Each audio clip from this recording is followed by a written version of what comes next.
Du Mont Ventoux et tu nous disais qu'il y avait de grandes chances que Tadej Pogacar la voudrait. Finalement non, ça s'est pas joué à grand chose, mais c'est toi qui as levé les bras là. Qu'est-ce que tu ressens?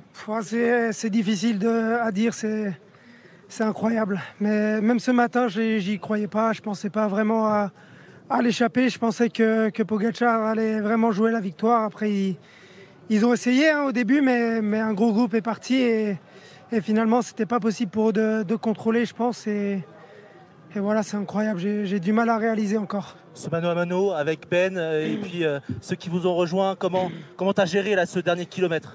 Ouais, j'ai vu que j'étais pas assez fort pour lâcher Ben et j'ai senti que lui aussi n'était pas assez fort pour me lâcher dans le final. Okay. Donc au Chalet Reynard, je me suis vraiment dit maintenant, je sais que c'est moins raide, moins ma convenance et avec le vent, ça va être aussi encore plus difficile de lâcher. Donc vraiment, je me concentre vraiment sur Ben et j'attends le sprint et j'essaye de le battre dans le sprint. Valentin, je vais te passer le casque, il y a ton père qui est au téléphone, qui va te féliciter en direct sur la télé. Olivier, vous pouvez parler à Valentin. Valentin, bravo mon petit Valentin, bravo. J'ai pleuré dans le c'est incroyable. Mon petit Valentin.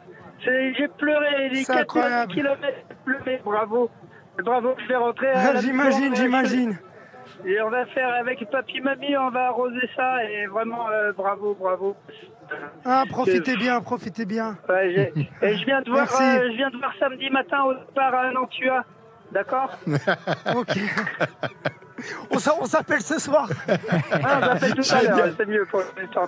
Merci, bisous. Bravo mon petit Valentin, bravo, je suis pas fier de toi, t'as été immense.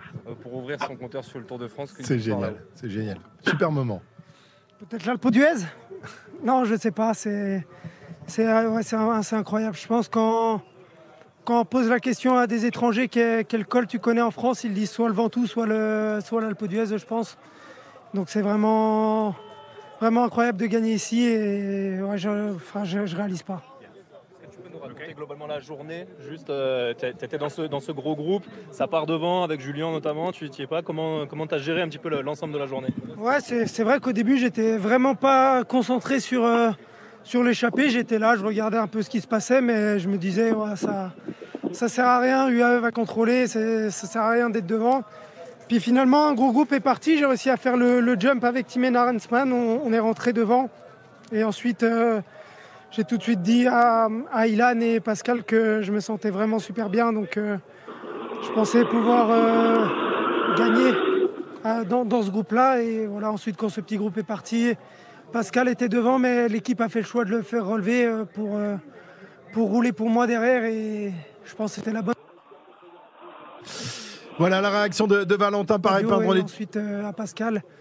Et voilà, c'est aussi un travail d'équipe. S'il n'y avait pas Pascal et Ilan, j'aurais pas gagné aujourd'hui. Tu parles de travail d'équipe. Si Remco n'avait pas abandonné, est-ce qu'aujourd'hui tu aurais pu être à l'avant? Est-ce qu'aujourd'hui tu aurais pu lever les bras sur cette étape que tu considères comme la deuxième après l'Alpe d'Huez, comme la plus belle du Tour de France? Non, je pense pas, c'est sûr. Je sais pas si j'aurais la liberté d'aller devant, mais en tout cas, ça change beaucoup. Une journée comme Carcassonne où j'ai pu vraiment rouler tranquille dans le groupe Eto. S'il y avait eu Remco, j'aurais dû rester à ses côtés. Et là, j'ai vraiment pu récupérer ce jour-là. Et ça compte parce que c'était seulement il y a 2 jours. Donc voilà, de faire une journée vraiment tranquille, je pense que ça m'a servi pour aujourd'hui. S'il y avait Remco, j'aurais dû rester avec lui et ça aurait changé la donne.